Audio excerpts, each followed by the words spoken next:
Hi వ్యూవర్స్, welcome to our ఛానల్. విజయ్ దేవరకొండ నటించిన ది ఫ్యామిలీ స్టార్ మూవీకి సంబంధించి 7వ రోజు కలెక్షన్స్ ఏ విధంగా ఉన్నాయి మరి తెలుసుకునే ముందు మొదటిసారిగా నా ఛానల్ చూస్తున్నట్లయితే సబ్స్క్రైబ్ చేసుకుని వీడియోని లైక్ చేయడం మాత్రం మర్చిపోకండి. మరి ఈ సినిమా చూసిన మీలో మీ యొక్క అభిప్రాయాన్ని కింద కామెంట్ సెక్షన్లో తెలియజేయండి. అయితే ఈ సినిమాకి సంబంధించి 7వ రోజు కలెక్షన్స్ కూడా కాస్త తగ్గిందని చెప్పుకోవాలి. నైజంలో చూసుకున్నట్లయితే 13 కోట్లు, సీడెడ్లో 4.50 కోట్లు, ఆంధ్రప్రదేశ్లోని మిగిలిన ప్రాంతాల్లో కలిపి 17 కోట్ల బిజినెస్ అనేది జరిగింది. ఇలా మొత్తంగా తెలుగులో 34.50 కోట్లకి అయితే అమ్ముడైంది. అలాగే కర్ణాటక ప్లస్ రెస్ట్ ఆఫ్ ఇండియాలో 3 కోట్లు, ఓవర్సీస్లో 5.50 కోట్లతో కలిపి దీని మొత్తంగా 43 కోట్ల బిజినెస్ అనేది జరిగింది.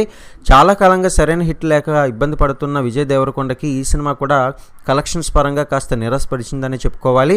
ఇక రెస్పాన్స్ అనేది క్రమంగా పడిపోతూనే వస్తుంది. ఇక ముఖ్యంగా నిన్నట్లాగే 7వ రోజు వర్కింగ్ డే కావడంతో ఈ మూవీకి స్పందన దారుణంగా అయితే వచ్చింది. ఫలితంగా ఆంధ్రప్రదేశ్, తెలంగాణలో కలుపుకొని ఈ సినిమా కేవలం 35 లక్షల షేర్తో పాటు 70 లక్షల గ్రాస్ను వసూలైతే చేసింది. మొత్తానికి ఈ సినిమాకి సంబంధించి బాక్సాఫీస్ వద్ద కలెక్షన్స్ అనేది అంత బాగోలేదని చెప్పుకోవాలి.